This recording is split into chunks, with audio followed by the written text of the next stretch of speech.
आज आपको कुछ फिज़िकल बेनिफिट्स और कुछ इस्लामिक बेनिफिट्स के बारे में बताना चाहता हूँ कि हमारे कुरान क्या कहते हैं और हमारे साइंस क्या कहते हैं। नमाज़ पढ़ने के कुछ इस्लामिक बेनिफिट्स, ये बात तो आपको पता ही है कि नमाज हुजूर सल्लल्लाहु अलैहि वसल्लम की आंखों की ठंडक है। नमाज़ पढ़ने वालों को राइट हैंड में यानी दाहिना हाथों में नामे अमाल दिया जाएगा, और अगर जिसको राइट हैंड में नामे अमाल मिल गया समझो उसे जन्नत मिल गया, और जिसको लेफ्ट हैंड में यानी बायां हाथ में नामे अमाल मिला समझो बेकार हो गया। और राइट हैंड में नामे अमाल उसी को मिलेगा जो नमाज़ पढ़ते हैं। नमाज रिज़्क़ की तंगी को दूर कर देते हैं। नमाज़ पढ़ने वाले पुलसिरात पर बिजली की तरह पार होगा। नमाज कब्र की अजाब से हिफाजत करती है। नमाज अल्लाह की सबब है। नमाज शैतान का मुंह काला करती है। नमाज अल्लाह से मांगने का जरिया है। नमाज से और भी बहुत सारे चीज़ हासिल होते हैं। तो ये तो था इस्लामिक बेनिफिट्स। अब चलते हैं कुछ फिजिकल बेनिफिट्स को लेकर यानी साइंस को लेकर।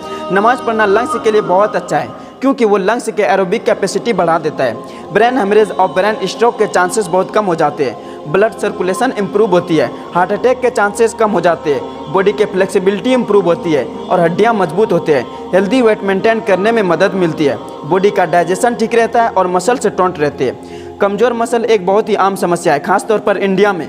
अक्सर हम हाथ पैरों के दर्द को, कमर के दर्द को, कमजोरी को इग्नोर कर देते हैं, पर यह कमज़ोर मसल्स का लक्षण हो सकता है। इसलिए इस पर ध्यान देना बेहद ज़रूरी है। कोविड काल में जरा सा भी बुखार आ जाए तो कितना डर जाते हैं। डर के मारे हमारे जान निकलने लगती है। पर क्या आपको ये पता है कि बुखार आता क्यों है?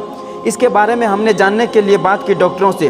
उनका कहना है कि आपको बुखार इसलिए चढ़ता है क्योंकि आपका जो शरीर है वो वायरस या तो बैक्टीरिया जिसकी वजह से आपको इन्फेक्शन हुआ है उसे मारने की कोशिश कर रहा है। जब आपका बॉडी टेम्परेचर नॉर्मल होता है तब यह बैक्टीरिया और वायरस बहुत खुश हो जाते हैं। इन्हें फैलने के लिए ग्राउंड मिल जाता है।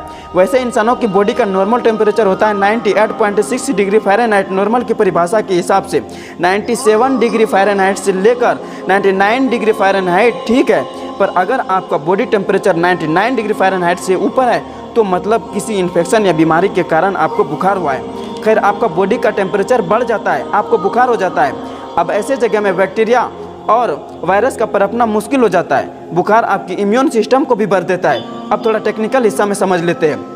आपके शरीर में एक ग्रुप ऑफ केमिकल भी होते हैं, यानी केमिकल का एक ग्रुप होता है जिनका नाम है पैरोजन। जब वायरस या बैक्टीरिया आपके शरीर पर धावा बोल देते हैं तो ये केमिकल चाहते हैं आपके ब्रेन के हिस्से के पास जिनका नाम है हाइपोथैलेमस। यह आपके ब्रेन के बेस पर होता है। हाइपोथैलेमस आपके शरीर के टेम्परेचर को मेंटेन करके रखता है। जब पैरोजन आपके ब्रेन के हिस्से के साथ संपर्क में आते हैं तब आपको चढ़ता है बुखार।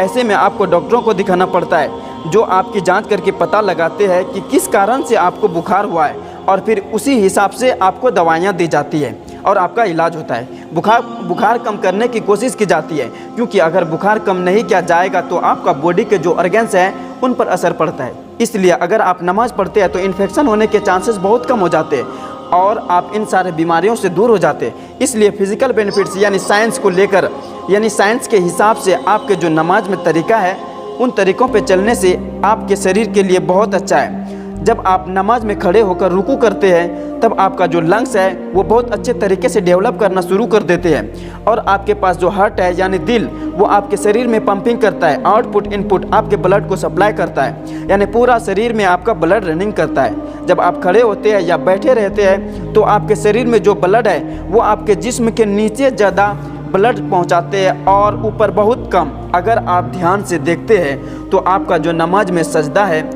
अगर आप सजदा करते हैं तो आपका दिल ऊपर और आपका ब्रेन नीचे हो जाते हैं। आसानी से आपका ब्लड आपके ब्रेन तक पहुंच जाते हैं और आपको ब्रेन हेमरेज और ब्रेन स्ट्रोक के चांसेस कम हो जाते हैं। प्लस में हार्ट अटैक के चांसेस भी कम हो जाते हैं। नमाज पढ़ने से ब्लड सर्कुलेशन इंप्रूव होती है, बॉडी की फ्लेक्सिबिलिटी इंप्रूव होती है और हड्डियां मजबूत होती है। हेल्दी वेट मेंटेन करने में मदद मिलती है। बॉडी का डाइजेशन ठीक रहता है और मसल से टोंट रहते हैं। प्लस में आप हैंडसम भी लगते हैं। पर एक बात आप गौर से सुनिए, मैंने आपको ये नहीं कहा कि आप फिजिकल बेनिफिट्स के लिए नमाज पढ़िए।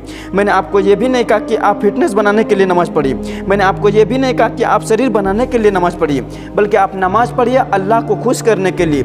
आप नमाज पढ़िए अल्लाह को राज़ी करने के लिए, और आप नमाज इस तरह पढ़िए कि जिस तरह अल्लाह के रसूलुल्लाह सल्लल्लाहु अलैहि वसल्लम ने बतलाया है उसी नीयत से हमें नमाज पढ़ना है, तब आपका नमाज होगा।